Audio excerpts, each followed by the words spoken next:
What's going on, guys? It's Jake. We're here for the big one. Yes, ladies and gentlemen, it's Top 5 Spider-Man Friday, episode 10. And we're doing today, it's going to be top 10 villains in honor of the 10th episode. So, this list really is going to be based on, some are just going to be thrown out there for not importance anyway because of how popular they are. Some are personal favorites of mine. And some have really good reasons why they should be where they should be. But I think that's enough talking, so let's get into it. Number 10 is the Kingpin. Okay, so the Kingpin is kind of a villain that's shared between Spider-Man and Daredevil. And the reason Kingpin's on the list is because he is really the biggest crime lord in Spider-Man's universe. He's the first one that comes to mind. And he really runs a lot of underground stuff, which actually ends up making, and he ends up hiring a lot of supervillains, which Spidey has to face. Alright, so let's move on to number 9. There's not much explaining for this one, because he's pretty much on here for how popular he really is. And what number 9 is Carnage. So, for those of you who don't know, which you probably all do know, Carnage is a symbiote, much like Venom, and the symbiote attaches to Cletus Cassidy, an insane asylum patient who basically does some serious havoc with it, and hence the name Carnage, and it was just a real big fan favorite. Now moving on to number 8, who is on the list for one main reason. It is the Jackal. Now, for those of you who don't know who the Jackal is, it was a scientist, I forget his name, I'll probably put it up right now. But Jackal started the Clone Saga, which was an enormous part of Spider-Man with all the clones and, and that was all started by the Jackal, so that's why he's on this list. Alright, now number 7, Kraven the Hunter. This is somewhat a personal favorite of mine. The reason he's on the list is because, unlike other villains, he's not fighting Spider-Man because he's angry with him. He's simply fighting Spider-Man for sport. Honestly, all he's doing is trying to get Spider-Man as a kind of trophy to show off.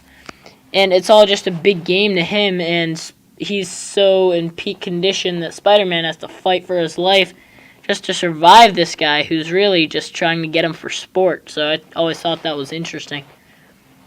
Now 6, probably another fan favorite, would be Flint Marko the Sandman. Alright, so the Sandman, for those of you who don't know, which I already just said, his name is Flint Marko, and he was he was exposed to this machine it was more of an experiment, which turned him into the Sandman. They don't really talk about it much in the comics, but he does end up being one of Spider-Man's toughest villains, and there's some really cool ways he's defeated, but he knew a lot of cool things with his powers too, which I think is cool, which is another reason why he's here. Alright, so number 5 is the Lizard. Alright, so the Lizard I think has a really great aspect to him. He is one of Peter Parker's most beloved friends, Kurt Connors. So I think what's unique about the Lizard is there's part of that you must preserve.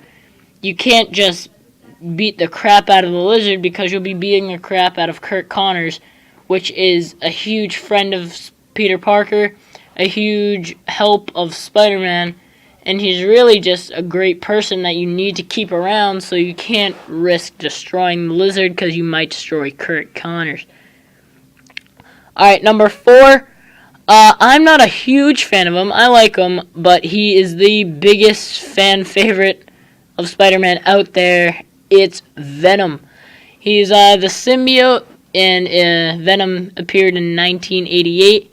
He attached to his host, Eddie Brock, who had a pure hatred for Spider-Man, and, as soon as he got that symbiote and all the power, the first thing he did was start attacking him, and he was really gruesome, really violent, and yeah, he's just ended up becoming a fan favorite over the years. Number 3 is Electro. He is just a huge fan favorite of mine.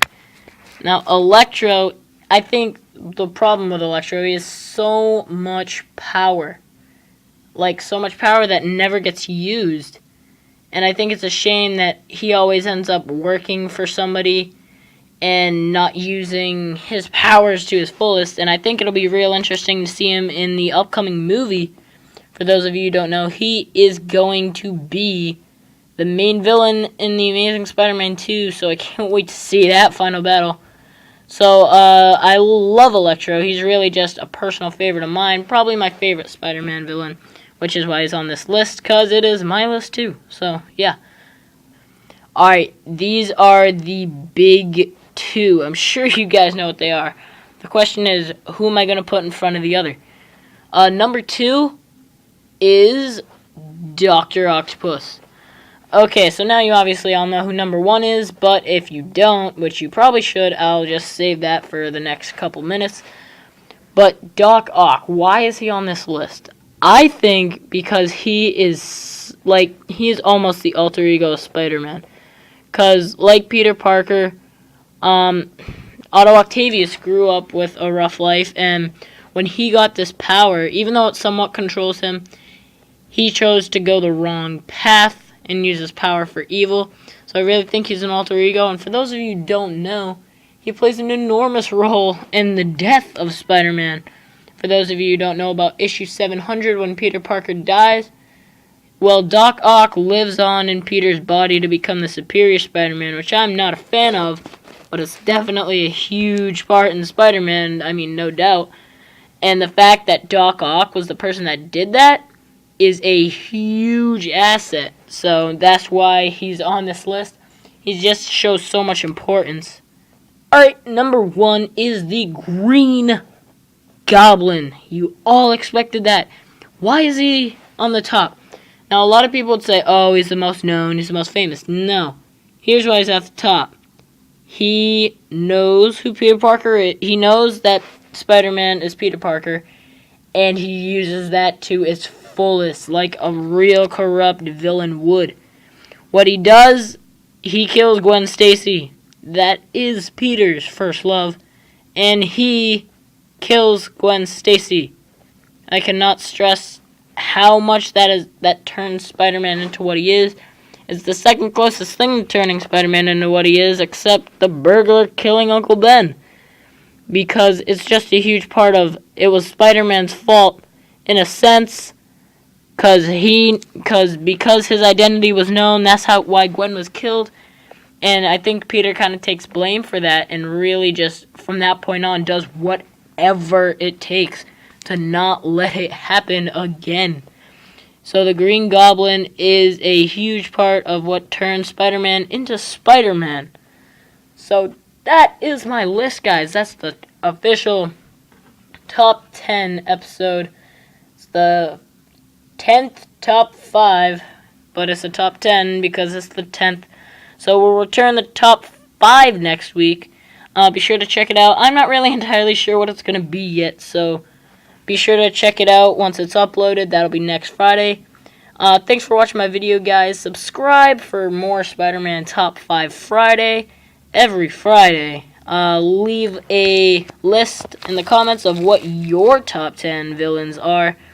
And be sure to leave a like. And thanks, guys. I'm Jake. Peace out.